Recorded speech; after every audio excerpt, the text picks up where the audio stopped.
বিরতির পর আবার আপনাদের স্বাগত। চোখ রাখবো এবার আইপিএল এর দিকে। আইপিএল ক্রিকেটে প্রথম আদিবাসী ক্রিকেটার রবিন মিঞ্জ ঝাড়খণ্ডের জেলা শহর গুমলা থেকে নিলামের মঞ্চে 3,60,00,000 কিনল গুজরাট টাইটান্স তাকে। গোটা বিষয়টাকে কেন্দ্র করে আরো বিস্তারিত জানবো নিউজ ভ্যানগার্ডের ক্রীড়া সাংবাদিক বিপ্লব চন্দ্রের কাছ থেকে। বিপ্লব দা, এই প্রথম আইপিএল ক্রিকেটে প্রথম আদিবাসী ক্রিকেটার, আর কি বিস্তারিত রয়েছে ব্যাপারে তোমার কাছে? দেখো অর্ণব, 2024 সালে যে আইপিএল অনুষ্ঠিত হবে ভারতের মাটিতে, সেটা হবে 16তম সংস্করণ। এর আগে 15তম সংস্করণ শেষ হয়ে গেছে এবং এই 16তম সংস্করণের জন্য গতকালকে দুবাইতে অনুষ্ঠিত হলো আইপিএল এর নিলাম প্রক্রিয়া। এই নিলাম প্রক্রিয়ার গোটা বিশ্বের 1166 জন প্রথম তালিকায় এসেছিলেন ক্রিকেটার, এবং তার মধ্য থেকে 333 জন, এবং সেই 333 জনের মধ্য থেকে 77 জন ক্রিকেটারকে নিয়ে গতকালকে আইপিএল এর নিলাম প্রক্রিয়া সম্পন্ন হয়।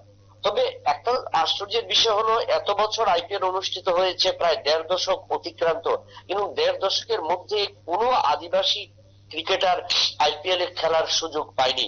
এবছরই প্রথম একজন আদিবাসী ক্রিকেটার সে আইপিএল এ স্থান করে নিয়েছে, এবং সে উঠে এসেছে ঝাড়খণ্ডের জেলা শহর গুমলা থেকে।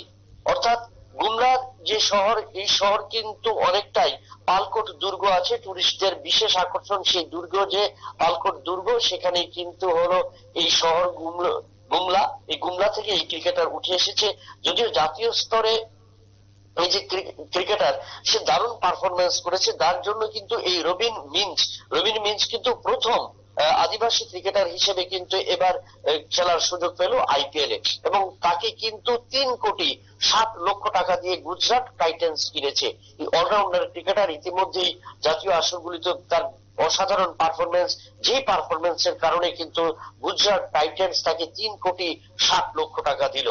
যদিও প্রথম ম্যাচে বেস্ট প্রাইস সেখানে 20 লক্ষ টাকা ছিল, এবং সেই 20 লক্ষ টাকা হতে হতে সেখানে 20 লক্ষ টাকায় কিন্তু চেন্নাই সুপার কিং কে নেওয়ার কথা ছিল, কিন্তু শেষ পর্যন্ত গুজরাট টাইটান্স তাকে 3,60,00,000 টাকা দামে ক্রয় করেছে। একদম এই মুহূর্তে দাঁড়িয়ে স্বাভাবিকভাবেই এই প্রথম আদিবাসী ক্রিকেটার বলে কথা, তো যারা আদিবাসীরা রয়েছেন তারা কতটা উৎসাহিত হবেন এই আইপিএল এ প্রথম আদিবাসী ক্রিকেটারের চান্স পাওয়াকে কেন্দ্র করে, কি মনে হচ্ছে? দেখো, একটা জিনিস বলা যায় যে সেটা আদিবাসী ক্রিকেটারদের কাছে কিন্তু একটা নতুন পুনর্জীবন বা উজ্জীবিত হওয়ার বড় উন্মোচিত হলো। আগামী দিনে ক্রীড়া ক্ষেত্রে, ক্রিকেটের ক্ষেত্রে হোক, ফুটবলের ক্ষেত্রে হোক, সেক্ষেত্রে আদিবাসী খেলোয়াড়রা যে কিভাবে আইপিএল আমরা জানি বিশ্বের যতগুলো খেলা রয়েছে, প্রথম হলো ইউরোপিয়ান কাপ ফুটবল, সবচেয়ে বড় বাজেটের খেলা, বড় মাপের খেলা, এবং সেখানে টাকার খেলা হয়ে থাকে খেলোয়াড়দের সাথে। এবং দ্বিতীয় যে খেলা সেটা হলো আইপিএল। এই যে আইপিএল সংস্করণে আমরা দেখেছি একের পর এক বিভিন্ন দেশের ক্রিকেটার, বিভিন্ন ভারতের বিভিন্ন রাজ্যের ক্রিকেটাররা কিন্তু বেনামি ভাবে, যারা জাতীয় দলে অংশগ্রহণ করার সুযোগ পান না, সেই সমস্ত ক্রিকেটাররা কিন্তু এবারের এই সমস্ত আইপিএল খেলাগুলিতে কিন্তু নিজেদের যে আর্থিক দিক দিয়ে অনেকটাই ডেভেলপ করেছে।